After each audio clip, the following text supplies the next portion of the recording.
Hi, my name is Nicole. My band is Hello the Future. I'm the only person in my band. My Kickstarter just got very funded, so thank you so much for that. And what I'm going to do right now is show you the making of the song Sending a Wave, which is my Firefly song about Inara, so yay for that.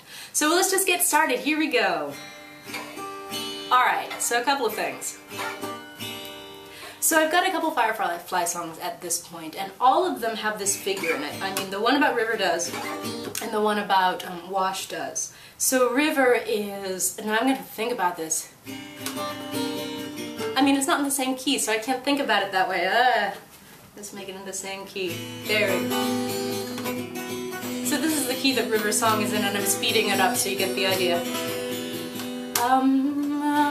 No power in the verse can stop me, and that's what's problematic. We're super fast, but you get the idea.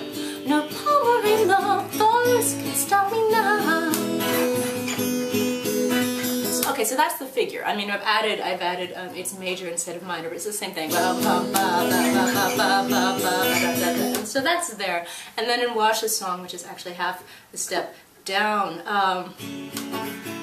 now I have to think about how this goes. In my head, I am thinking with my brains. Watch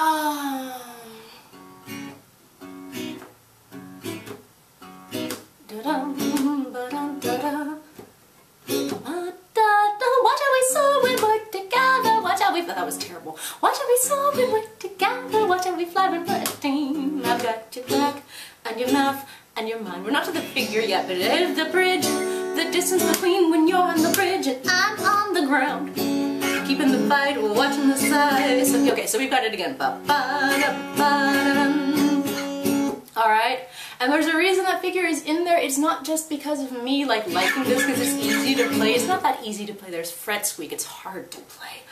But it's the same thing that's actually in the Firefly theme song. Go listen to it, but not now, you're watching me. But it's the same sort of figure. I mean, you've got the guitar and you've got the... Right? Okay, you're thinking of the song now, right? Right? Okay, so Inara's got that too. But... but we know, for a number of reasons, right, that Inara's character is a bit more... Eastern themed than the others, and I use Eastern very loosely here. You know, she has some Chinese influences, she has some Indian influences, she has some Middle Eastern influences, and so, right? So right there we know this is going to be a little bit different. Yeah, right? Okay, so don't call me out for being racist, because I'm no more racist about this than Joss Whedon was. But, right? Fusion is fun. That's all I'm going to say about that. But that's why we have this for the opening figure. So the first line, I found myself physically shrinking to fit this space, it was actually going to be another song. It was going to be a song about me, yay. And I sat around with this line for like a month and a half, because one of the things that has happened when I moved out here to Los Angeles is that I started like losing all this weight for no reason. It probably had to do with heat and walking around and not eating so much, I don't know, hashtag starving artist. But also my room is very small, so I thought, you know, I had this line, I find myself physically shrinking to fit this space, like a bonsai kitten or something. But I thought if I wrote it about me, that would be lame and sad and who cares. But it could also be about Inara. This is not canon, by the way. We don't actually see, and you know, but we also know that she is in a very small space, right? She's in the shuttle. So there you go. And I thought, all right, we're telling her story. What are we gonna say? I find myself physically shrinking to fit this space. When my voice is a little better, you can tell I'm getting over a cold. I can actually hit that note. We also know, by the way, that Inara is probably not an alto, because you can tell when she talks. But I don't care. I find myself physically shrinking to fit this space. I didn't mean for this to be my home, it wasn't part of the plan. But everyone knows you say goodbye to plans. This is all self-explanatory. Anyone who knows Firefly knows what's going on here. And outside my room, I'm not comfortable in your space. Oh look, space, a double meaning. A million miles in the black. And yes, your crew are my friends, but everyone knows we all need more than friends. There's a Picardy third, alright? So the Picardy third is when you actually change a minor to major, right? There's this minor. This is major. I did that because I found it hard singing Friends and being all like, Friends, I'm sad. No, she's not. I mean, she is and she isn't. She likes the other people on the Firefly ship, Serenity. You know that. I know that, right? So I just majored it up. Woo! Plus it makes a nicer transition because the song is all like happy, we're doing happy things, we're feeling good about ourselves, woo! And then she's all, Mal, you said, right? And by the way, just so you know, if I sing this song and it's not in a geeky thing, I'm just gonna cut that word. I'm not gonna say Mal, because who cares, right? Who knows who he is? But for shows like at conventions and things, oh yeah. So friends, Mal, you said when I arrived that you were fine with what I did, but you never really liked it. I didn't fit with what work was because work is only what you do. And there you go. We have the biggest conflict between the two characters set up right there. So yeah, I thought, I mean, it took me a while to figure out that I should actually play 2 chords to the measure instead of 1. I mean, 1 is... Because you could have done it differently. You said when I arrived that you were fine with what I mean, it's hard for me to do that because I learned how to do it the other way, but I really liked putting in...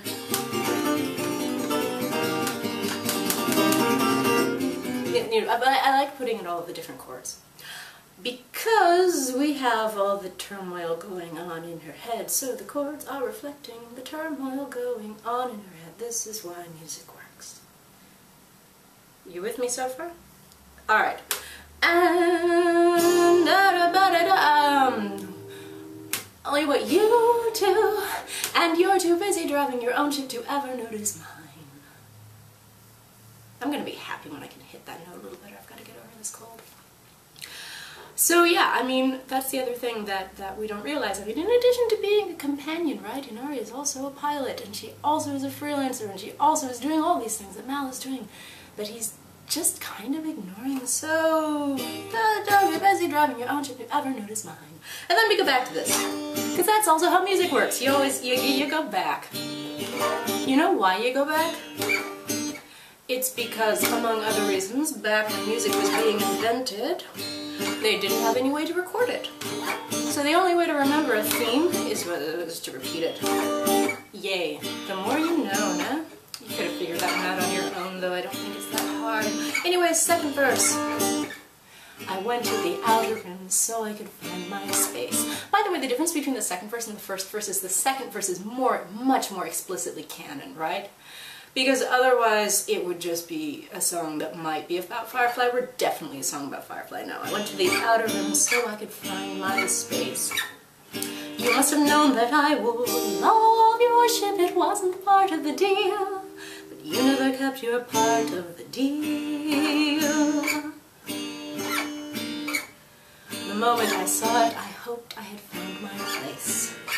And you became everything, and yet you could have told me, I'm a big girl. I know what isn't real. These, of course, are quotes from the last two episodes, Heart of Gold and Object in Space. I can remember things with my brain. Good. So we're here so we know what's coming next. And I have to remember the words. You said when I arrived that I would be part of your team, but you never really meant it. I didn't fit with what you did because work is only what you do. This again is all pretty self-explanatory and canon. And you're too busy driving your own ship to ever notice more. I used to be so good at singing low notes. I need my nasal passages to clear. Anyway, so we've got these two. You've got the thing and you repeat it, and the thing and you repeat it, right? And then we shift gears completely. We finally get the hook of the song. And I'm not sure. I mean, this song is different than some of my other songs. It's pretty easy to go chorus, verse, or excuse me, verse, pre-chorus, chorus, verse, pre-chorus, chorus, bridge, chorus, verse, pre-chorus, chorus, button, end. But this is different, and I don't know why. And you can tell me if you like it. If you don't like it, I can change it. But let me have this. I'll send you a wave, and you'll respond because you're dear. But I don't think I'll send it today. Someday I'll send you a wave. Okay, so this is the part of the tune that you will remember. I promise you that. You will not remember it. You're not going to remember that part. I mean, if you do, that's cool. But the part that you're going to be singing when you leave the song, I'll send you a wave and you'll respond because you're dear. But I don't think I'll send it today. Someday I'll send you a wave. And that's good, because I really like that part.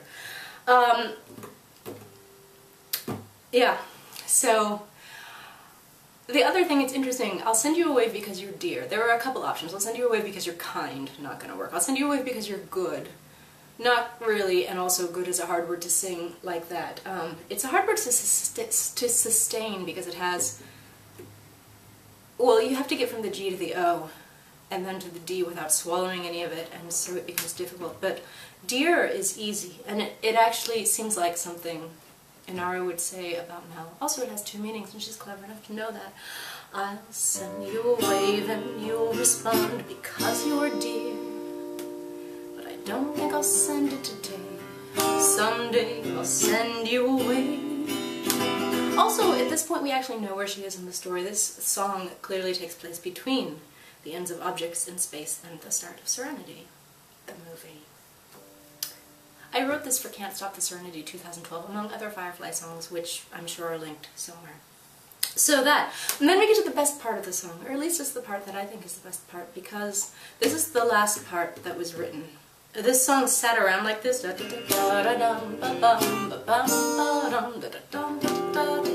mean, it sat around in various stages for about a month, but it wasn't until I came up with this part yesterday on a bus that I realized I had the last piece of the song, because it's important for Inara to learn something in this song, right? Because so far she hasn't learned anything. So far she's like, Mal, I'm kind of pissed off, and maybe someday I will send you a wave, but not now, because I don't know what I'm thinking.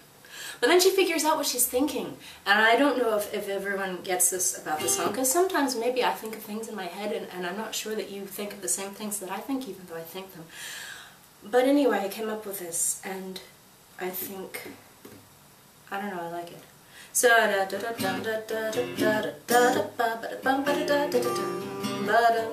you away.